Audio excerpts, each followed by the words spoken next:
ಎರಡು ಚೇರಣ ಕೊಡೋದು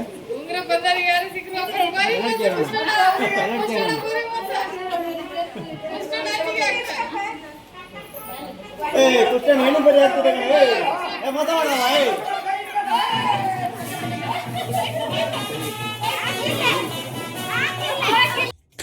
ಹಾಯ್, ನಾನು ನಿಮ್ಮ ಶ್ರೀ ಕೃಷ್ಣ ಪರಮಾತ್ಮ.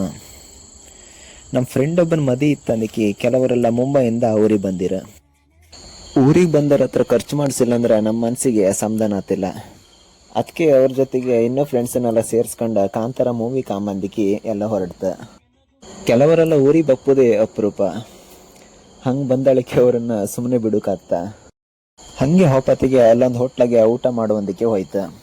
ಫ್ರೆಂಡ್ ಒಬ್ಬ ಹೇಳ್ದ, ಎಂಥ ಮೀನು ಫ್ರೈ ತಗೊಂಡ್ರು ಅಲ್ಲಿ 100 ರೂಪಾಯಿ ಅಷ್ಟೇ ಊಟಕ್ಕೆ ಅಂದಿಕ್ಕಿ. ಹೌದು ಅಂದ್ಕೊಂಡು ನಾವೆಲ್ಲರೂ ದೊಡ್ಡ ಮೀನು ಫ್ರೈ ತಗೊಂತ. ನಾನೊಂದು ದೊಡ್ಡ ನಂಗಿನ ಮೀನು ಫ್ರೈ ತಗೊಂಡೆ. ಕಡೆ ಬಿಲ್ ಕಂಡಾಗಿದ್ದರೆ ಒಂದು ಊಟಕ್ಕೆ 180 ರೂಪಾಯಿ ಇದ್ದಿತ್ತು. ಊಟಕ್ಕೆ 100 ರೂಪಾಯಿ ಅಂದಕ್ಕೆ ಅಷ್ಟೇ ದುಡ್ಡು ತಗೊಂಡು ಹೋದ್ರೆ ಅಕ್ಕಿ ರುಬ್ಬೋದು ಇಲ್ಲ ಟೇಬಲ್ ಕ್ಲೀನ್ ಮಾಡೋದು ಕೆಲಸ ಮಾಡ್ಕಿದ್ದಿತ್ತು. ಆದರೂ ಇಲ್ಲಿ ಕಸ್ಟಮರ್ ಮಾತ್ರ ಒಳ್ಳೆ ಇದ್ರು. ಅಷ್ಟೊತ್ತೊಳಗೆ ಮೂವಿಗೆ ಟೈಮ್ ಆಯ್ತು. ಅದಕ್ಕೆ ಪಟ್ಟ ಊಟ ಮಾಡ್ಕೊಂಡು ಎಲ್ಲರೂ ಟಾಕೀಸಿಗೆ ಹೋಯ್ತು.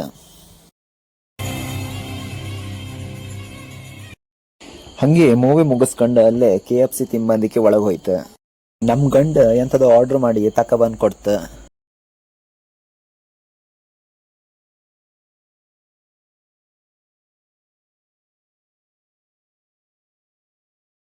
ಹಂಗೆ ಇದನ್ ತಿಂತ ಸುಮಾರು ಹೊತ್ತು ಕೂತ್ಕೊಂಡು ಅಲ್ಲೇ ಟೈಮ್ ಪಾಸ್ ಮಾಡ್ತ. ಹೊರಗೋಪತಿಗೆ ಕತ್ಲ ಇದ್ದಿತ್ತು. ಅಲ್ಲೇ ತಂದೂರಿ ಚಾಯ್ ಅಂದಿಕ್ಕೆ ಇದ್ದಿತ್ತು. ಅದನ್ನೂ ಒಂದು ಕುಡ್ದು ಟೇಸ್ಟ್ ಕಾಂಬಂದಿಕ್ಕೆ ಹೋಯ್ತು. ತಂದೂರಿ ಚಾಯ್ ಅಂದ್ರೆ ಎಂಥದ್ದು ಅಂತ ಮಾಡಿದೆ. ಅಲ್ಲಿ ಕಂಡ್ರೆ ಚಾ ಮಾಡಿ ಚಂದ ಮಡ್ಕಿ ಒಳಗೆ ಹಾಕಿ ಕೊಡ್ತಿದ್ರು. ಚೂರು ಲೈಕ್ ಇರಲಿಲ್ಲ. ಒಂದಕ್ಕೆ 35 ರೂಪಾಯಿ ತಕಂತಾರೆ. ಮನ್ಯಾಗ ಮಾಡು ಚಾನೆ ಎಷ್ಟೋ ಲೈಕ್ ಇರತ್ತ. ಪಟ್ಟ ಚಾ ಕುಡ್ಕೊಂಡು ಅಲ್ಲಿಂದ ಸೀದಾ ಮನೆ ಬದಿ ಹೊರಡ್ತ. ನೆಕ್ಸ್ಟ್ ಡೇ ಫ್ರೆಂಡಿನ ಮೆಹಂದಿ ಇದ್ದಿತ್ತು. ಅಲ್ಲೆಲ್ಲ ಸ್ವಲ್ಪ ಡ್ಯಾನ್ಸ್ ಎಲ್ಲ ಮಾಡ್ತ. ನಮ್ ಗಂಡ ನಾಚಿಕೆ ಅಂತ ಹೇಳಿ ಮದಿ ದಿನ ಹೆಂಗ್ ಪ್ರಪೋಸ್ ಮಾಡ್ತಿದ್ನ ಕಾಣಿ. ಹಂಗೆ ಫೋಟೋ ಎಲ್ಲ ತಕಂತ. ನಾವು ಮದಿ ಮುಗಿಸ್ಕೊಂಡ ಬೇಗ ಗಂಡಿನ ಮನೆ ಬದಿ ಬಂತ. ಎಂತಕಂದ್ರೆ ಮದ್ಮಗಳನ್ನ ಮನೆ ತುಂಬಿಸಕ್ಕೆ ಅವ್ರ ಕಡೆಯವರೆಲ್ಲ ಸುಮಾರು ಜನ ಬತ್ರ. ಅವರಿಗೆಲ್ಲ ಕರ್ಗುಂಜಣ್ಣಿನ ಜ್ಯೂಸ್ ಮಾಡುವಂದಿಕ್ಕೆ ರೆಡಿ ಮಾಡ್ತಿತ್ತು.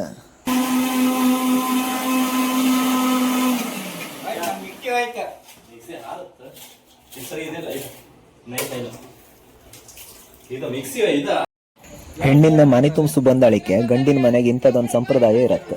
ನಿಮ್ ಬದಿಗೂ ಇಂಥ ಸಂಪ್ರದಾಯ ಇದ್ರೆ ಕಮೆಂಟ್ ಅಲ್ಲಿ ತಿಳಿಸಿ. ಹೆಣ್ಣು ಬರೀ ಆಗ್ತದೆ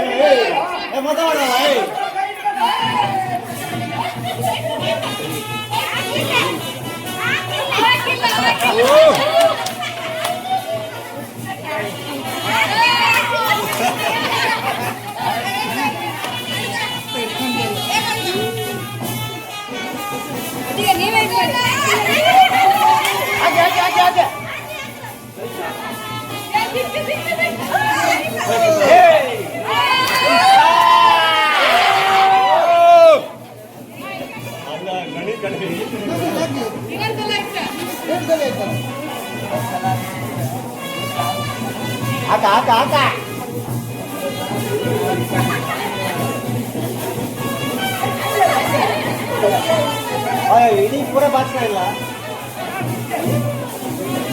ಆಗಿಲ್ಲ ನೀ ಹಾಕ